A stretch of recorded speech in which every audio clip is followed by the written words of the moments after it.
come from low-income backgrounds are given the same opportunities as everyone else.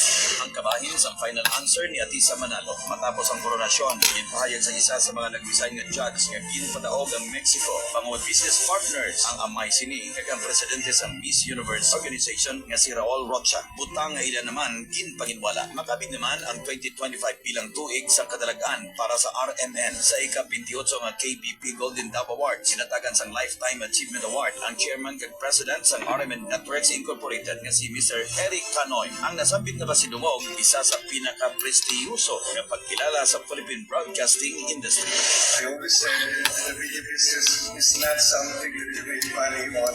It's something you live your life to do the best for your listeners, for your advertisers, but most of all for the country.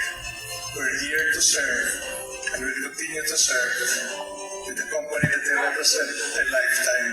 So started by my father and will continue to pass on the torch to the next generations.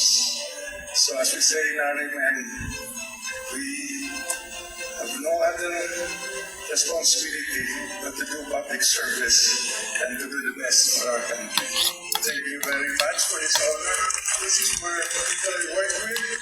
Ang kabahin sang acceptance speech ni Mr. Eric Canoy. Nangin madilagon man ang mga proyekto sa RMN Iloilo na RMN Freedom Run, Broadcast 3 at 3 growing activities sa RMN kag IFM Iloilo, RMN Public Service Expo para sa mga katigulangan kag Champions of Change o kon aktibidad nga nagkilala sa kontribusyon sa naglinlaing individual kaupod ang RMN Iloilo sa nanoy tuhay nga patag. Nakabinipisyo man ang malapit isa kagatos ka persons deprived of liberty sa BGMP na nga Pototan Female Dormitory sa Dignity Kids nga gindulong sang estasyon kag linibo ka mga libro, school supplies kag panganan ang nahatag sa Trangka Integrated School sa Maasin, Iloilo bilang kabahin sang Tatap RMN, Tatap RMN. Linibo man ang nagupod sa madinalagon nga RMN River Festival 2025 nga gibugusan sa fishing competition sa Wililoni Fingerlings Dispersion sa Iloilo River, Clean Up Drive sa Cachano River Sauton kag Paroto Race sa Iloilo River.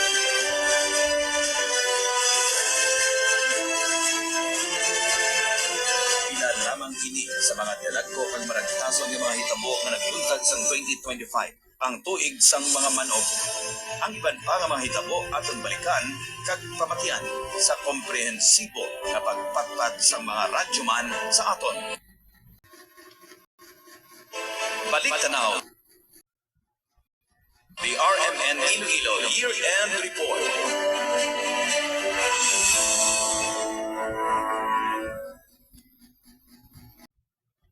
Sa Iloilo, ginamando sa Animal Welfare Ordinance ang syudad sa Iloilo ang responsible pet ownership.